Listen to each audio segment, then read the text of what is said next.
Post 1. I grew up in a house that called itself faithful, but it felt like a cage. The rules were not just about what we believed, they were about who we were allowed to be. Boys were praised for breathing, girls were measured like we were dolls on a shelf. I learned early that tears made things worse, that silence made time pass faster, that the safest place to look was down. I know how dramatic that sounds. I also know what a locked door sounds like from the inside. People ask why I did not leave sooner. You cannot leave what you cannot see. I went to college and met my partner, P, and something clicked that had never clicked before. I am female. P is female. We are together and we are child-free by choice. I tried to tell my mother this gently. She cried in a way that was not about me. It was about the picture she wanted to hold up at church.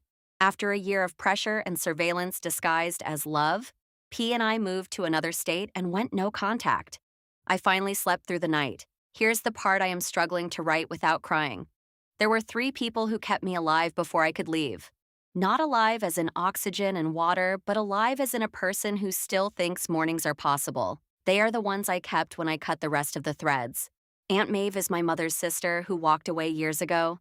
She never made a speech about it. She simply stopped showing up for rituals that hurt her. When I was little, she slipped me books and granola bars and once a silly lipstick that I hid at the back of my sock drawer like it was contraband. When she hugged me at holidays, she would whisper, "You are not wrong under the music." I believed her more than I believed my own reflection. Tasha is my best friend from high school. We shared French fries and detention and a cracked iPod earbud. She saw things in my house that no teenager should see. She let me sit in her car with the radio up until my hands stopped shaking. She said the words, "Your feelings are real," like a spell. When I left for college, she cried and said, "Do not forget me. I promised I would not." Mr. Abbott is our old neighbor. He is not religious, never was, and he did not pretend to understand the rules in our house.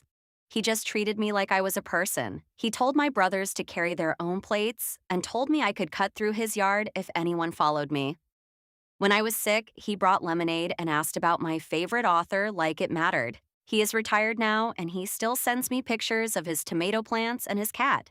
He calls me kiddo in a way that makes me feel safe rather than small. These 3 understood what I lived through. They saw it. They tried to help in the gentle ways that were possible. I kept them because I trusted them completely.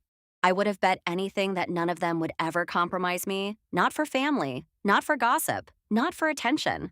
For a year,